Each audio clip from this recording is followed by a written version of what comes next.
Anita, we talked before, so welcome back, right? Yeah. You're still the Minister of Education, but still. Nothing has changed. Good. We have Sanda. There you are, Sanda Liepiņa. Is that correct? Almost. Good enough. Okay, fine.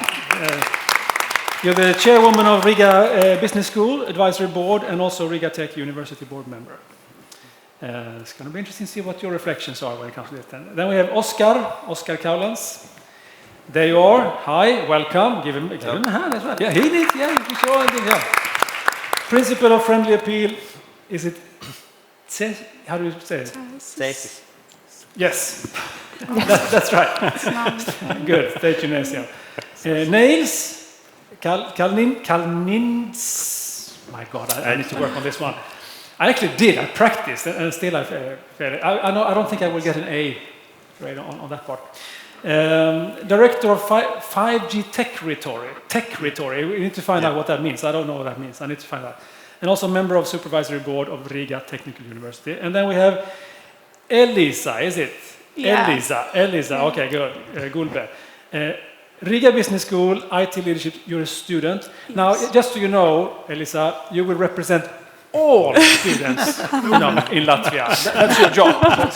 So whatever, give her a hand. Yeah. And I know that you're very much into initiatives about quality education for all of the Latvian students as well. Isn't that so? Yeah. What is the program called? It's Skolan's LV. So Skolan's LV is an organization that is led by pupils, high school pupils, where we come together and just talk about what do we as students want to improve in our education system. So that's pretty cool. That is pretty cool. As I heard, you're also the youngest person studying something. What was that? Or programming. Let's see. I've done some research on this one. Let me check. I'm going to check, see if this is correct then. As far as I understand, you're the youngest programmer in the field of artificial intelligence. I'm a junior programmer in the field of artificial intelligence. So All right. So what Gerd said, do we have artificial intelligence, like real artificial intelligence today? Do we have real? Would you say that we have? Yeah. We're on our way, or do we have it already? Okay, good. Now, the question I asked all of us, and I will ask you one at a time, and I will start with you. What stands out the most when it comes to the two professors we just heard? Start. Yeah, so there are actually very, very many things, but honestly, it was a really exciting day for me because I'm still in the first keynote speakers, and actually those next two ones also were very excited. And I'm still thinking about my key topic, which is 5G Techritory, as you mentioned. And my initial thought most probably is that our challenge is to understand that there will be millions of people around the globe who will create algorithms, even for education. Mm-hmm. But there will be billions of people around the globe who will be steered by algorithms.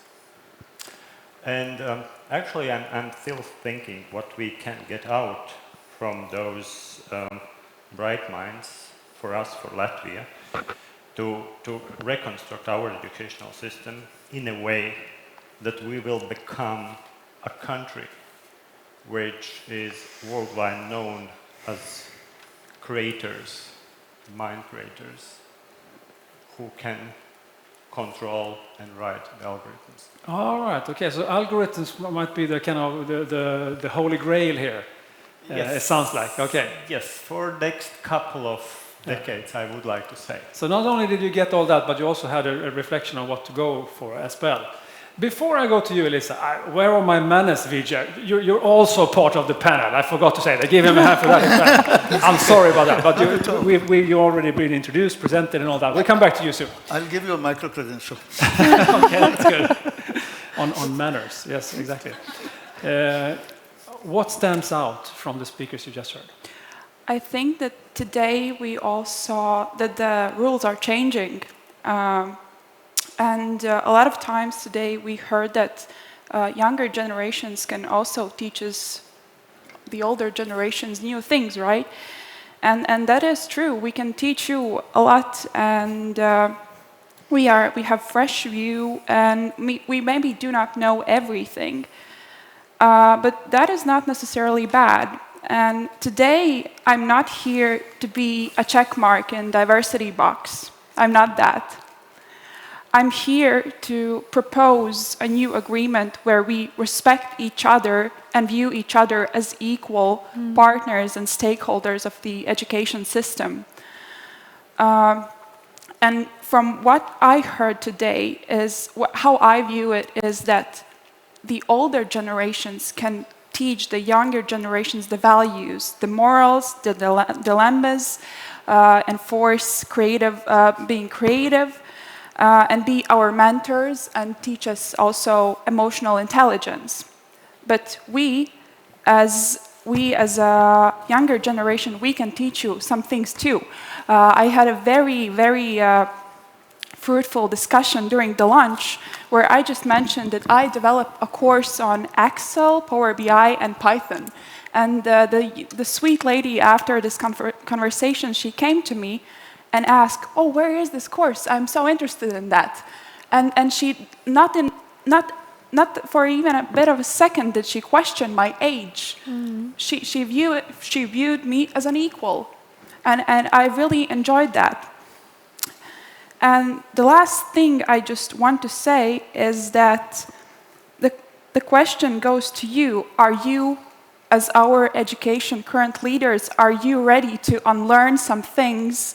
Are you ready to change the future of education?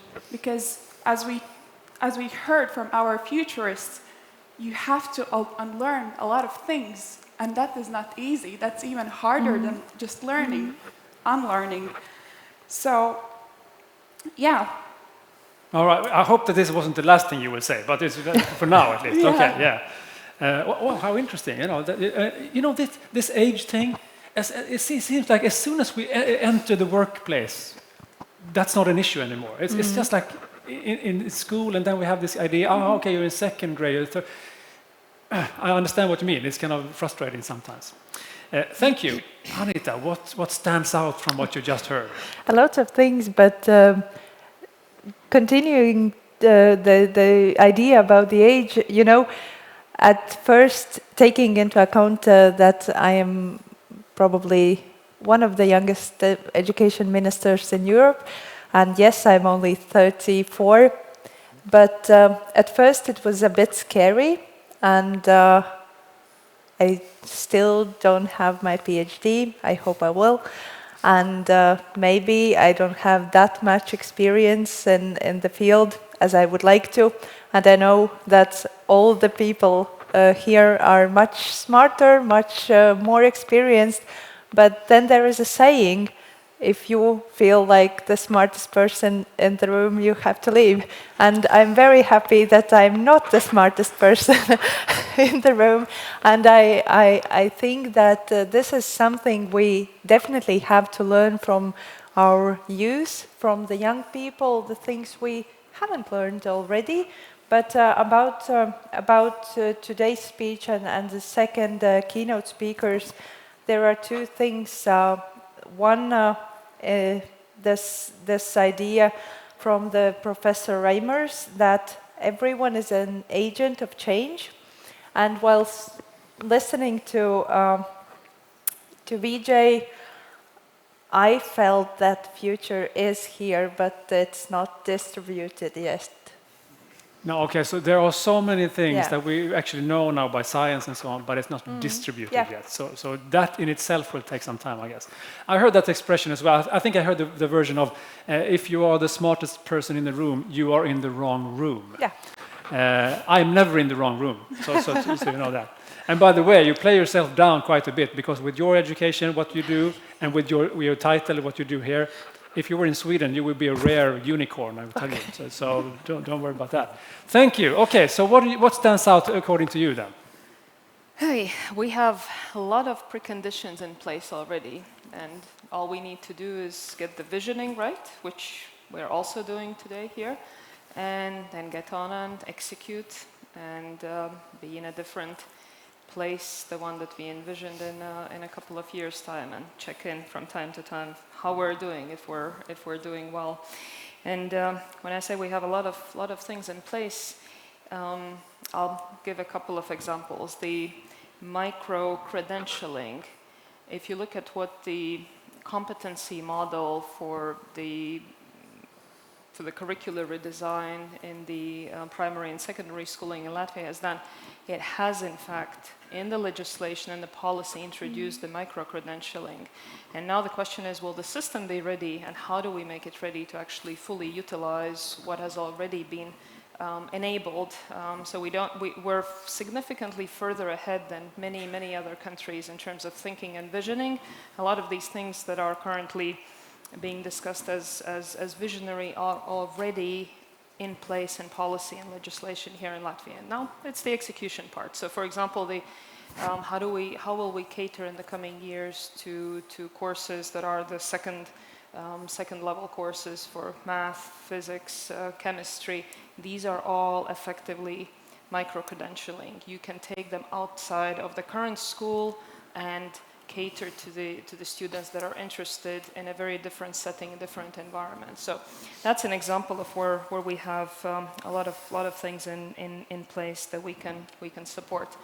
The other aspect, especially the last presentation, we know we're talking about a lot of these aspects, and then out of interest, I looked up at the list of valsts pētījuma programs, so the state scientific research programs. I wondered, hey, why don't we have a program, one of 9 or add another one, which would be dealing with these issues of research for learning, creating the models. Yes, we teach values by example, but we also have techniques and ways to do this by creating mental models that can be taught. And to give an example, where I've experienced this, not in theory, but in practice with my youngest, my third child, being for 2.5 years in the US, where the schools are introducing at the kindergarten level the same concepts. So yeah, they have mental models being taught how to deal with uncertainty. So say you will have scenario A, and what happens if your scenario A does not play out? You will have scenario B that you have to prepare beforehand, and scenario C, and you know what, you might even need your scenario D, and it's nothing, the world does not fall apart if you have to move from scenario A to scenario C, and you're taught to deal with this. But this comes through the methods, through research, and providing these mental models from connecting the very delivery of education with how we introduce the strategy. So that's one practical solution, which is why my specialty, connecting the strategy with the execution. Which I haven't really seen so many places. That's interesting. Thank you for that. Vijay, you can always reflect on Professor Fernandez's presentation. You don't have to reflect on your own, so that's okay. But but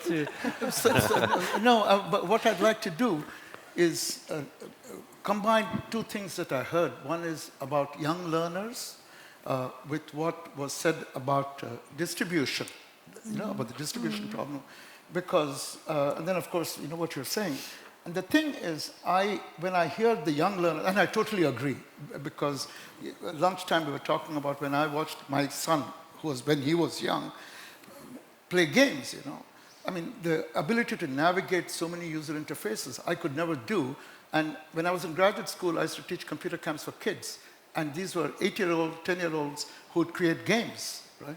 But the thing is, what I have learned, sadly through experience, is that we cannot have old eyes, old lenses looking at that. Because you've heard the expression, to a hammer, everything looks like a nail. So we know what we know, right? Lunchtime, there was a discussion, and someone said, with all this technology and online MOOCs, we still haven't solved the problem of access, right? People are not getting, why? Because we are trying to operate like a hammer.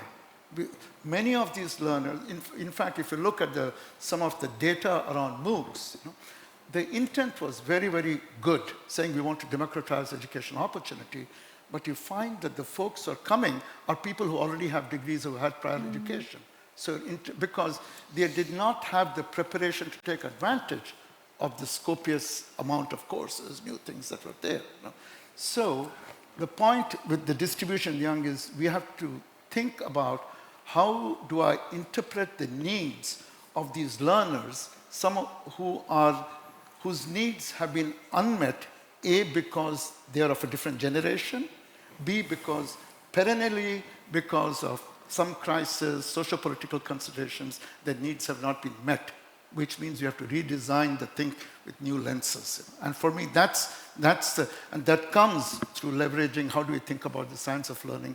What does it say about different people learning? What does it say about how dyslexic children learn? How do novice learners who have never had preparation, do we build success courses so that they can teach? So we have to start keeping that goal of distribution and new uninitiated learners in mind. Say that we have to design for a whole different kind of audience now. Yeah, and as far as I know, that there's still some sort of myth going on that you don't have to learn anything. Everything is by your fingertips. But how can you even understand what you read if you don't have any prior knowledge or some sort of foundation? So you need kind of that as well, I guess.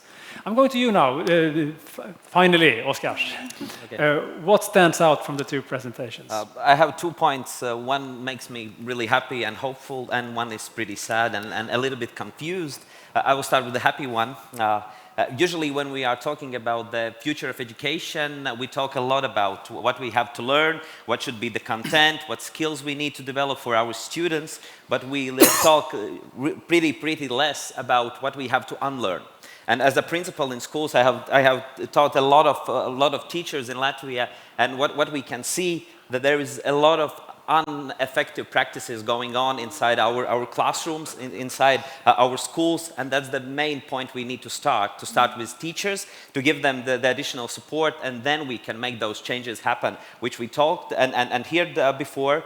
And the saddest part, or which makes me a little bit confusing, I have heard a lot of different ideas today about social emotional learning, about mindsets, what we have to develop for students, but in my case, it's history already.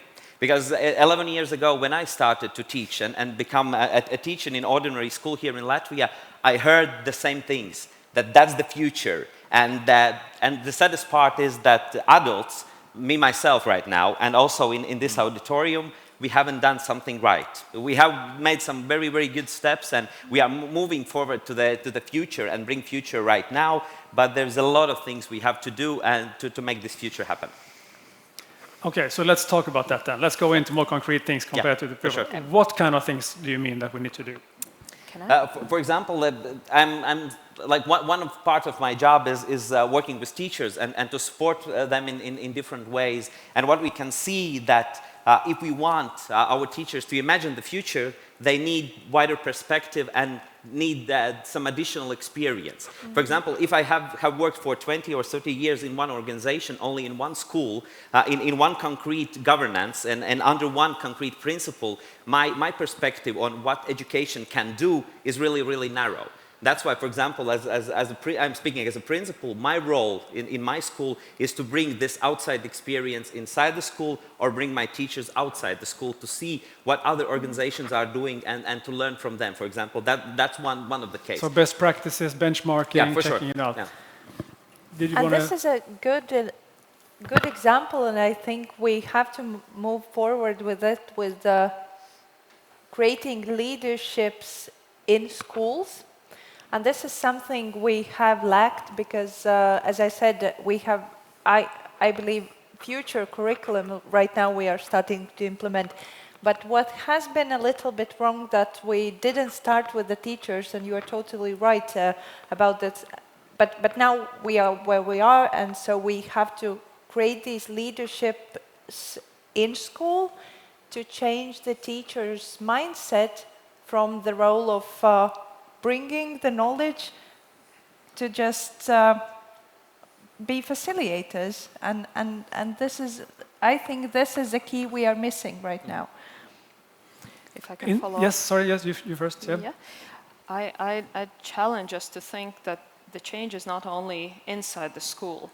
The change really with the change in the administrative governance setup with the larger municipalities, we've enabled another significant opportunity for change, that we can be thinking in larger units, larger systems. So take any of the larger municipalities, take Riga, and really rethinking, do we need to have every school largely separate from 1st to 9th grade or 1st to the 12th grade?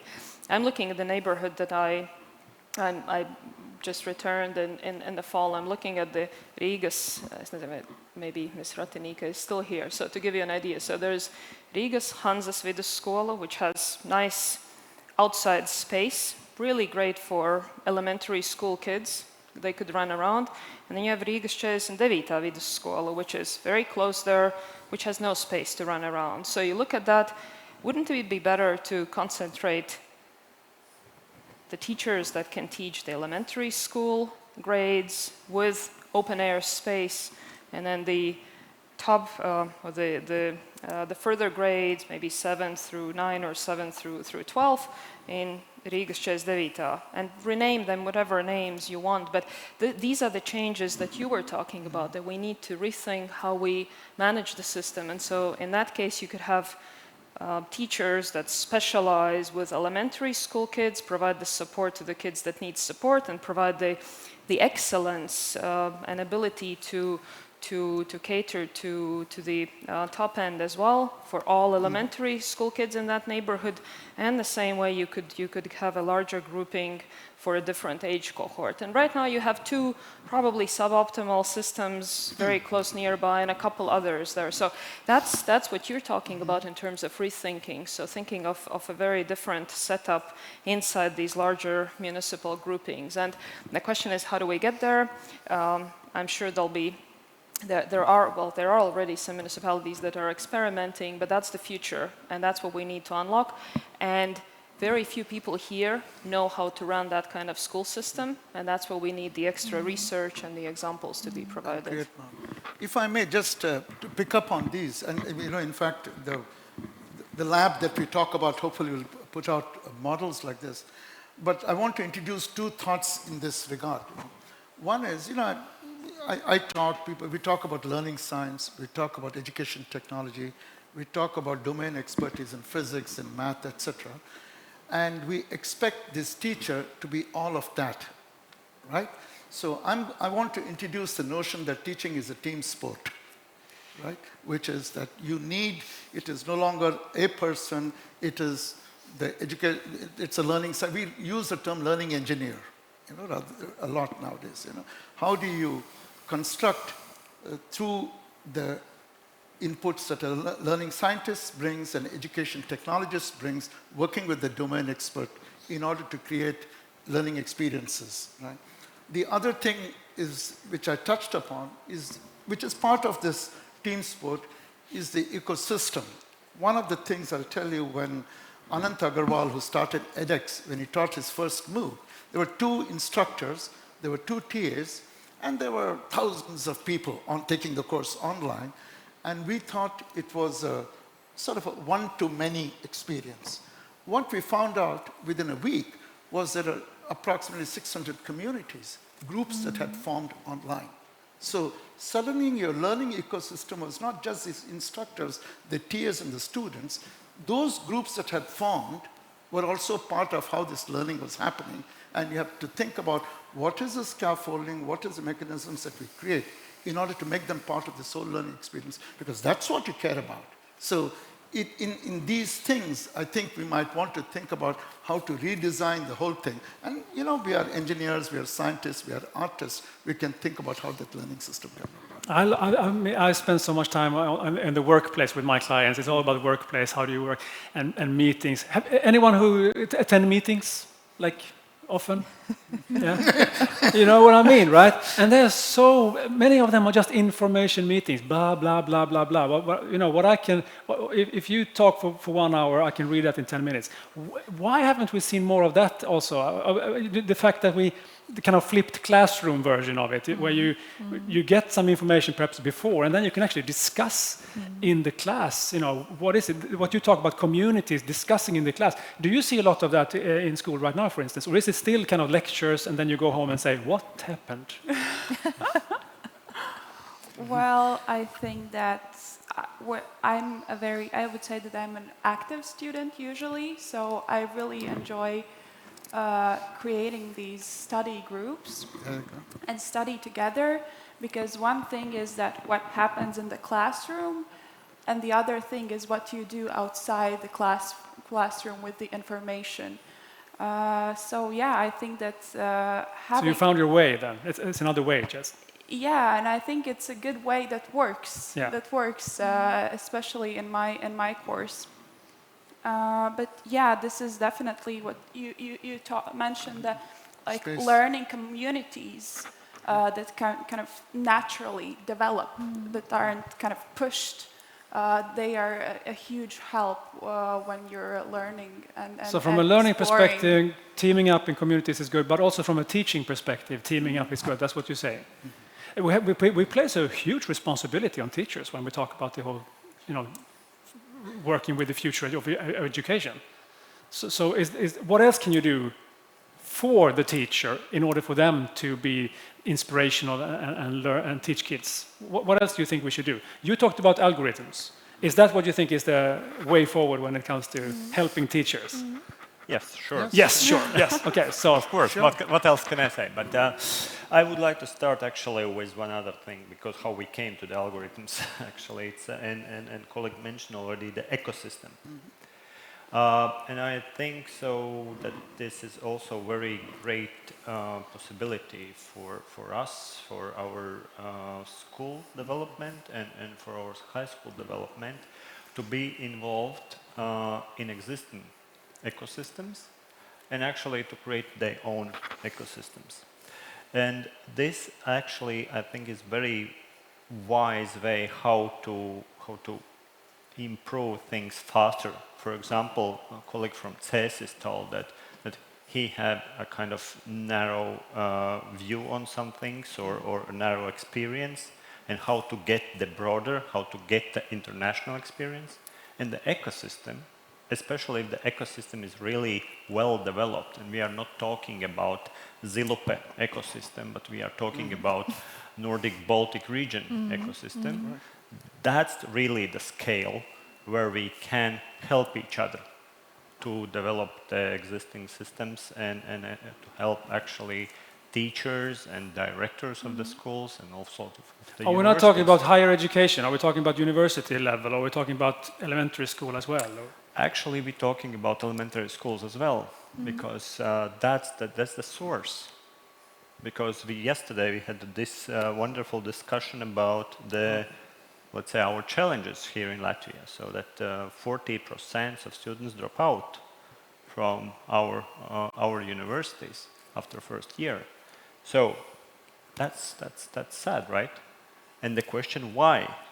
Of course, we can talk about some systematical problems, and we know that there are some reasons why we bringing everyone to the universities, etc., etc. But nevertheless, the key question: what is the level of those young students? How well they are prepared for universities? Yeah, and that's the main question. We should start from kindergartens.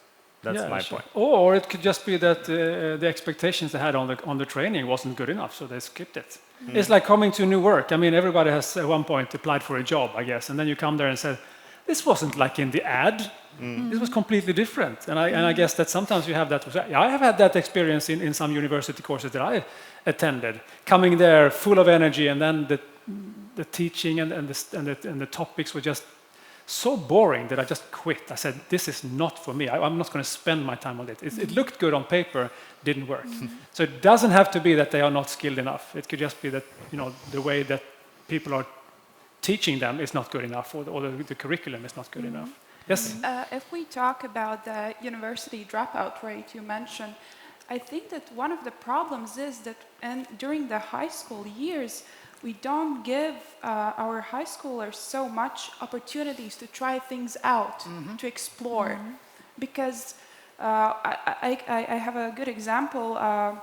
Maybe you have heard about Junior Achievement Latvia, where students can come and develop their own business ideas, where they get the help of mentors, and they can try it out, and you can really understand if this is for you or not. But we don't have so much opportunities for high school students, for example, in field of STEM. We don't have so much opportunities for them to come and try out. We only offer them the classroom experience, which sometimes can be quite boring and definitely not motivational, just from my experience. So yeah, I think that we also have to think about what do we offer? Do we offer some exploration possibilities so we can try out new things, so the high schoolers can understand if this is really for them, because they just come to university and then they understand, oh, this is not for me, I'm dropping out. That's the one part of the story. Can I add one thing when it comes to that trying out? This is my ignorance now. Now you will know that I don't know the Latvian education system well enough. But I looked at it from where I come from, and they say that they don't have time for people to try out, trial and error, because errors is not allowed. We need you to find out what grades you will get. So they teach for tests. They don't foster the kind of learning for life. They do teach for test. I don't know how it is right here, but if that's the case, then you don't want to fail, because if you fail, then I will give you a failed result, right? So that is the thing we need to change. Exactly. We need to. You wanted to mention something? You can keep on. Yes, that is the thing we need to change, because I was taught that it's bad if you fail. Exactly. You're a failure.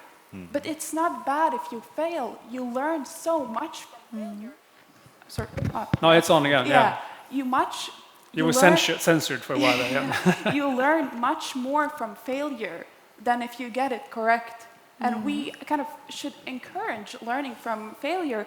And that is also the idea of project-based learning, where you get assigned a project where you can explore on your own, where you can try things out, where you can fail, and where your teacher says it's okay to fail. I remember a number of years back when I heard that if you were in Silicon Valley, your CV should be how many times you have failed. I actually want to applaud that thought really from everybody, because let's all do it then. Let's give him. We like that. Yeah. No, really, because to be able to say that emphasis, because entrepreneurs, you mentioned, we're all talking about failing fast, right? And in learning theory, even when I was in graduate school, we talk about constructive bugs, learning in AI, so that you can learn from failing. So we actually have programs to celebrate failing, where failure is used as a pedagogical strategy. And one of the things that we do, failing was seen as being fatal, right? Failing is not fatal. And so remember, again, I'm dating myself, we had half-yearly exams, final exams, right? There was all summative evaluation. There was no notion of formative evaluation, that you can get tests, you can get feedback, you can get corrected, you can move. And this is some of the affordance that digital brings at scale, because even for a well-intentioned teacher, they can do that kind of feedback and correction on a one-on-one. They can't do it to 40 students. They can do it to 40, they can't do it to 400. Isn't that like a big issue right now, the formative type of way we constant, because we don't have the resources for it, but perhaps technology. Digital, you do analytics to say, where is this person dropping off? Can I give corrective action? If they don't get it, can I send them to that resource to learn that part and come back over here? Yeah. And you can do that efficiently. But right now, this seems to be a challenge right now, because there's been testing on that as well. Like in Denmark, for instance, they did a lot of work with that. Stress level went down, results went up. They stopped because they just didn't have the resources to do it. So we come from a world, we talk about the world of scarcity, we come from a world where we used exams, assessment to eliminate, not to correct and improve. And so that's a mind shift, that's a paradigm shift that you want. So what kind of students do we want in the future? Anita, what kind of grades what do we want them to do, when they come out there? What kind of graduates do we want? Regarding grades, I think when today's youth will be at our positions, professors of the universities and entrepreneurs and ministers and policy makers, I think we will all live in the world where failure is okay and where we don't need to put grades for measuring, for counting who is better, who is not. And somehow in Latvia, this mindset is changing. I believe it is. However, we are quite conservative, and teachers are, and it is okay. So I think there should be some time to pass, and it might change as well. But regarding students, of course, I could talk a lot about what skills and what knowledge they might need to have in future, and of course, it is STEM knowledge, it is environmental empathy. However, I think the most important thing, and it is a challenge for us in field of education, to get students just being happy and curious in all the process of education, because children in general, when they are born, they are curious about everything. They want to learn, they are happy to know new things, and then they go to kindergarten, and then at school it gets a bit less, and at secondary school it's a struggle to learn, but somehow we have to deal with this thing. And when we deal with keeping students engaged, happy, when we let them ask questions, provocative even, then I believe we will get those students we were talking about in the first session, those leaders, visionaries, just humans, happy humans. So passionate about the topic, able to inspire, getting all that. But you, Oskars, yes, you wanted to... And that leads us back to adults in education. Because if we want that our students or graduates are with, this critical thinking, analytical thinking, media literacy, and all those skills we would like them to have, we need teachers who have those skills. And that is one of the main challenges in my previous experience and my opinion, that there are in our education system teachers who don't have those skills. And that's the responsibility of principals or local government to figure out what kind of skills our teachers need for them later to help to develop those skills for our students. And for example, you started to talk about the solutions. For example, what we are trying to do in our organization to construct this experience and also to develop different kind of skills for our teachers. For example, self-directed learning skills. We are making them our students. The school leadership team becoming the teachers for our teachers. They are becoming students. We are just picking one topic from the national curriculum, and we are making the lessons, and afterwards we are just discussing what's happened here, why we did that, and how it helps our students to learn and get those skills we mentioned. And this is the way how you can try to construct the experience and make like the common language how we are speaking about what should happen in good practice inside the classroom. So you also have the constant feedback loop going back and forth. Yeah, exactly. Did you want to add something? Well, I think that you mentioned that we want to have students who like to explore things, who are kind of curious, right? And I think that for that to happen, the task is to create a safe space. Create a safe space where we don't punish our students for their mistakes, but we encourage them to explore more, to be curious, to look around. And safe space also in terms of bullying. We have very high bullying rates in Latvia, very, very high.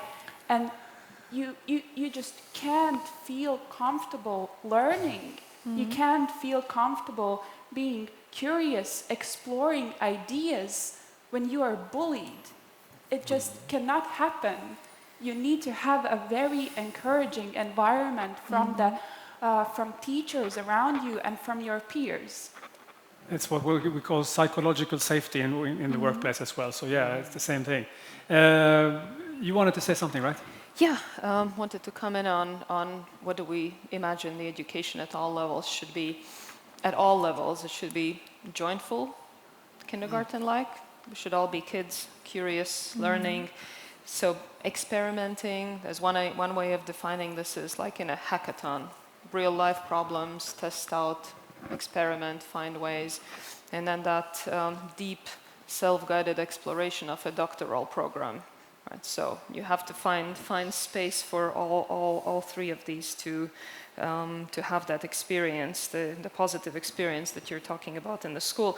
And all of that really comes together to the frame of mind from very bold ideas to very practical implementation. And I was struck yesterday in that event that Nels was referring. One of the management board members of one of the universities declared that Latvia is a poor country.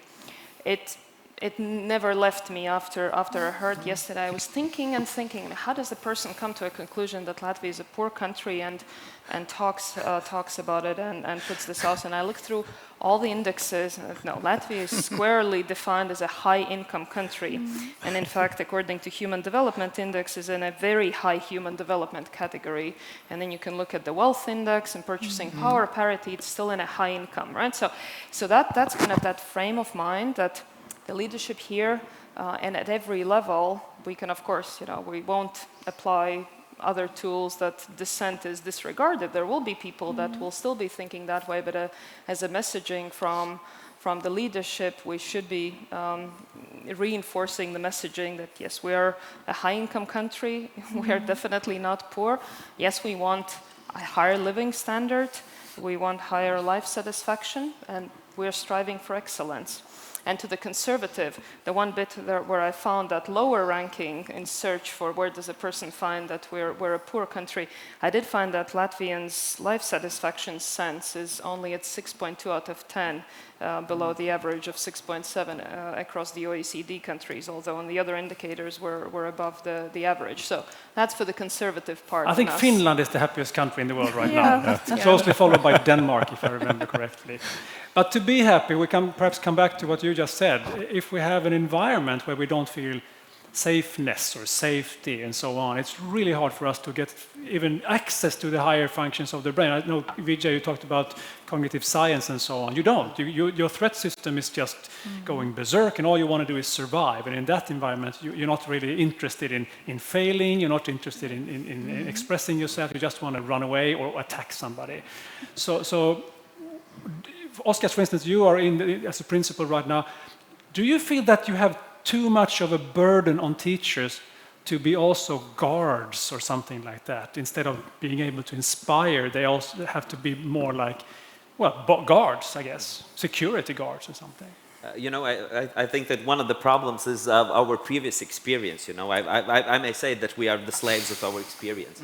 Because in Latvian education system, for a long, long time, we have been I would say, obsessed with the content we need to teach. And our teachers, mostly, they think that they can engage students if they are making happy about the content they need to teach. But there's some different ways how you can motivate your students and how to make this inner motivation happen. For example, why I totally agree with the competencies-based approach which we are trying to implement, it's because it's about the approach, that you use different kind of methods for students, not only to learn content, but also to develop most of the skills we hear today, this time.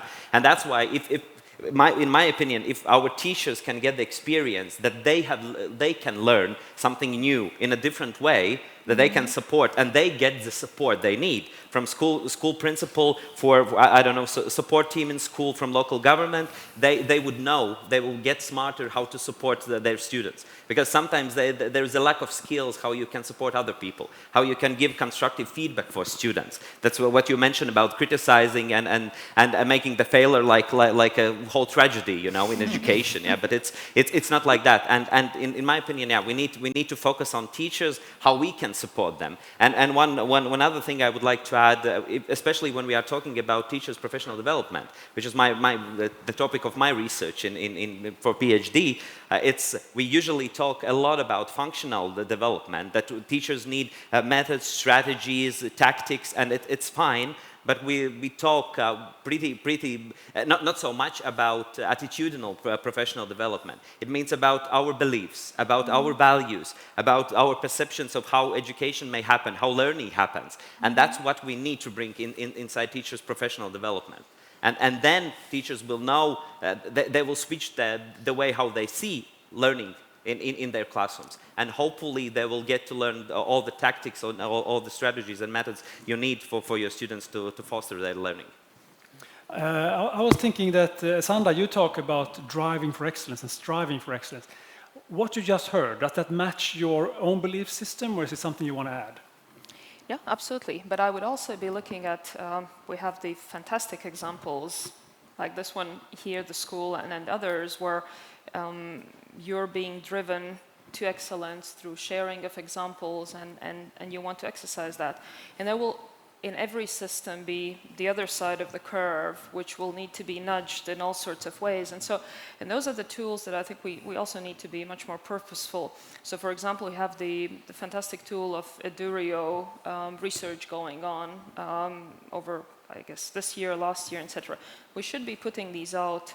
We should be starting to discuss the accountability of the principals, of the municipal school boards, for the feelings and the sense of the kids in these schools. And so that's that accountability part of how do you deal with the laggards in the system that will be slower to move, and how do we speed up that transition. Because folks like our panelists and others will be running faster than everyone else, and that's really what drives. And so you can task every school to put out even half-page communication every week or every month to parents. You can ask how many schools do this right now in Latvia. I don't think many.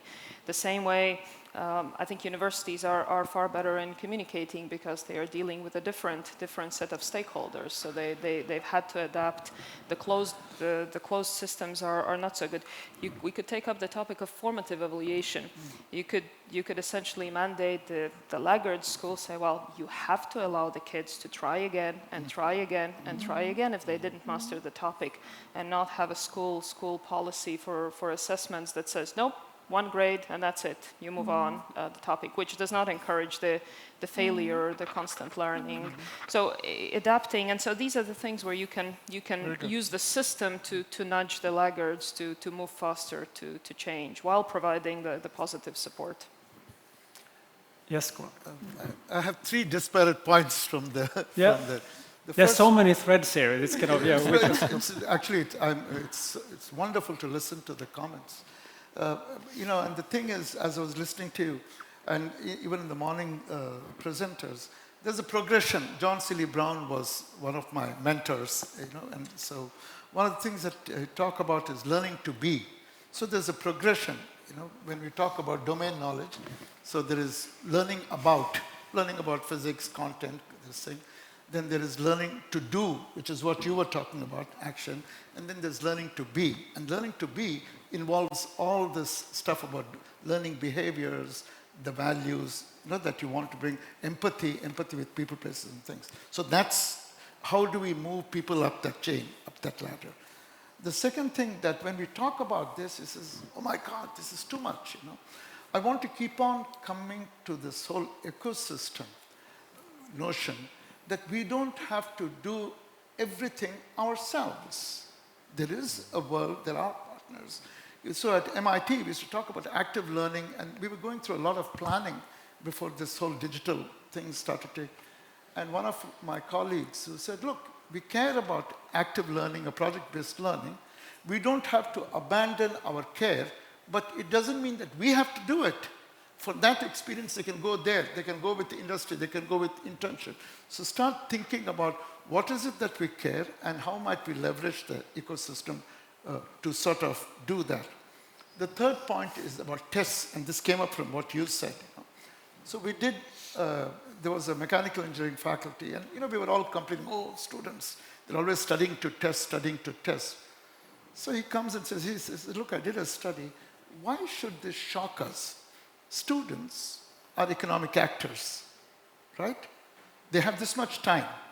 They need to know, but in that time, they have to do their studies, they have to do their sports, they have their girlfriend, they have to do this, extracurricular activities. So and party, don't forget party. We need to, Right? So they need to look at what is it against which, how do I apportion my time against all this, right? And so tests are the way they apportion the time, saying if I can devote this much time for these kinds of topics. So don't blame the students for studying to test. Make the test reflect what is it that you want them to learn. What is the outcome that you want? So I just want to point that out because we quickly say, oh, test this thing, And say, well, we've all been students, right? We all did that. So why not think about what are the outcomes that I want in terms of behaviors, in terms of content, and design your test to do that. So, there is work in all this. Change is not easy. There's one thing you said that has come up just like almost indirectly a couple of times. You also mentioned it, and that is the ecosystem, looking beyond the academia into the rest of the kind of government, but also of companies out there, like the private sector, and also, how do we find ways to, in the future, perhaps merge them even more? I see you nodding right now. Do you have ideas about this, or do you have a reflection on it? Or Yeah, I think that we currently have really good examples already available where the collaboration with the government, companies, and students has worked very well. The one I mentioned before, Junior Achievement Latvia. But as I mentioned previously, there are not as many opportunities for, and I'm now talking about more high schoolers. There are not as many opportunities for high schoolers to try out. And what if, for example, instead of having one lecture at our regular classroom, we went to a company and had a class there? Right. That would, I believe that would make a big difference because you change your learning environment and you are just more intrigued because you're in a new environment where you can try out things. Every class doesn't need to be equal to the previous one. You can change things. You can make it more interactive. So yeah. can I ask one more question now? Actually, we're going to wrap up soon, even though that clock says otherwise. But it's a fantastic example. Yes, okay. The reform in the legislation provides that this should be part of the content. And again, we come down to how our system is set up. We cannot expect every single school in Latvia to set up these partnerships by themselves. This is the place where the school boards, municipal school boards have to come in, form the partnerships and provide a ready-made program. You have this available, this available, this available. You can plan and fund it and really work with these partnerships. So that's again to the school, thinking about schools. The schools are not separate entities and each one is managed by a principal. A good principal will have these in place and a principal that does not understand these things will not have these in place, and then we come down to the very different educational experience for kids depending on where they ended up. So that's something it's like in the work life again, pick your boss. I'm saying, that's the best thing you can do. You wanted to add something? Yeah, so actually I would like to say that let's be brave, and it's not only up to schools. Yeah, I think so industry can come to schools and say, here we are, ICT industry. We would like to be cooperative to you. We are ready to offer, I don't know, twice a year brilliant experience in our enterprises. Yeah, and I think so that also will encourage teachers especially and will, let's say, destroy barriers. what actually we have at the moment. And I'm talking all the time about ecosystems, because ecosystems bringing people together from various sectors with various experiences. And first of all, what we get, we destroy barriers. And we Nordics, you know, we are quite barrier people. All right, so let me ask you one question. Same question to each one of you. Yeah, this will be the wrap up. What would you say, what would be your advice on the first next step towards that great future of education for us? What would be the first step? Like now? Like now. Yeah, each university in Latvia should be a major cornerstone in Nordic-Baltic ecosystem. Okay, that's the one. Yeah. What would be the first next step? Good question. I know, it is. A lot of first steps, but I think that the first step is to understand that things are changing, and that we have to unlearn a lot of things that we have been taught, and we have to change our mindset right here, right now. And I hope that a lot of you today will leave this building with new ideas and a bit of changed mindset. How do we know what to unlearn? We don't know. We need to. This is that's the thing. We need to try out. We need to be more curious. All of us. We need to experiment and try things out and try what suits best for our country. Yeah, and perhaps we can say, perhaps we have been wrong on some things. So we Yeah, can go on. That's how we unlearn, okay I guess. Fail. Anita, should I wait with you because you will have a closing, or do you want to have one at least? No, you wait. Okay, fine. Then we go on. What is the first next step? My first next step is going back to the ministry, sitting down with the minister tomorrow and agreeing on the setup for the state research program for science of learning and future 2050 education program, which will then allow us to cater to all of these different needs, because the change will be driven by many, many agents in the system, and they all need access to resources if they have ideas. Cool, thank you. But let's wait until Monday at least. Let's wait until Monday at least. Okay, but it's still the first step. It's close enough. What do you think? So my first step, and I think in some sense we are on the pathway with the... Yeah, or our first step. You can take the whole... Exactly. All of us. Our first step is what I think we've already started in some way approaching. It comes from an innovation diffusion framework, which says that in order to have this kind of change, you need to show compelling value, because there is the installed base of past success institutions. So the compelling value you show through creating model programs, model people, right? Model practice, measuring it and saying this is the evidence. And then, so this is what we hope to do when we talk about this lab, this entity. Can we come together, create programs that reflect these values, that reflect this unlearning, create a cadre of people who can carry this message and carry this practice. It's still pretty big. What could be the first thing then, now? Create the model, create an entity to launch this model program. All right, there we go. Thank you. Now, last but not least. Okay, I have two steps. One step, I would like to evaluate my teachers' abilities to what they can do with those skills. Do they have problem-solving skills, critical thinking, and then try to figure out what could be the support system for them to learn those skills. And the second one, to invite our students to the same table where I am sitting and my leadership team, and just to discuss their future. Not like here, Elīza is the only one, but if we are talking about the students, the whole crowd should be students, and then some adults who can help them. We have one here. Yeah, it's good. She's representing students really well, Yes. but... And you all have represented your own responsibilities very well. Right. So give them a very big hand. Thank you so much. Thank you.